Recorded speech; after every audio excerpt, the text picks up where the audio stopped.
Kepada Dewan Juri yang saya hormati, saya akan menceritakan tentang orang Samaria yang murah hati.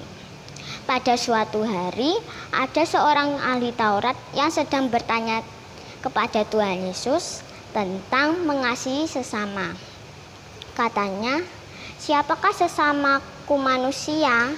Lalu Tuhan Yesus menceritakan, beginilah ceritanya. Pada saat itu ada seorang Yahudi yang sedang berjalan dari Yerusalem ke kota Yeriko. Tiba-tiba datanglah 3 penyamun yang merampok dan memukulinya habis-habisan.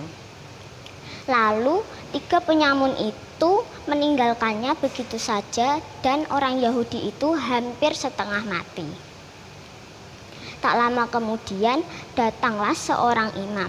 Dia hanya melihat dan lewat dari seberang jalan saja dan tidak mau menolongnya. Kemudian datanglah seorang Lewi. Dia sama seperti imam itu, hanya melihat dan lewat dari seberang jalan saja.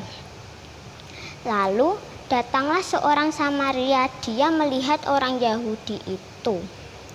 Hatinya merasa kasihan kepada orang Yahudi itu. Lalu orang Samaria itu menghampirinya untuk membalut luka-lukanya. Setelah membalut luka-lukanya, orang Samaria itu menaikkan orang Yahudi itu ke keledainya.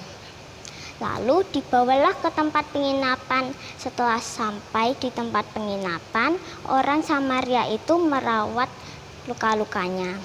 Keesokan harinya, orang Samaria itu memberi 2 dinar kepada pemilik tempat penginapan itu.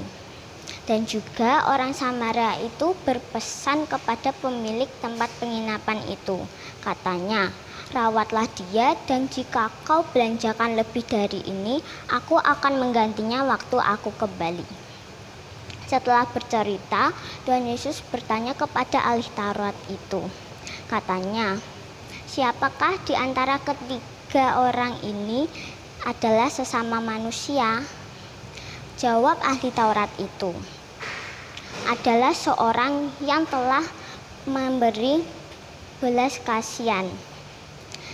Teman-teman, ada 2 hal yang harus kita lakukan dari cerita tadi. Yang pertama adalah kasih itu tidak hanya dikatakan, tetapi juga harus dilakukan. Yang kedua, kasih itu tidak hanya mengasihi oleh orang yang kita sayang, tetapi juga mengasihi oleh orang yang kita tidak kenal maupun musuh kita. Sekian cerita dari saya. Terima kasih. Tuhan Yesus memberkati.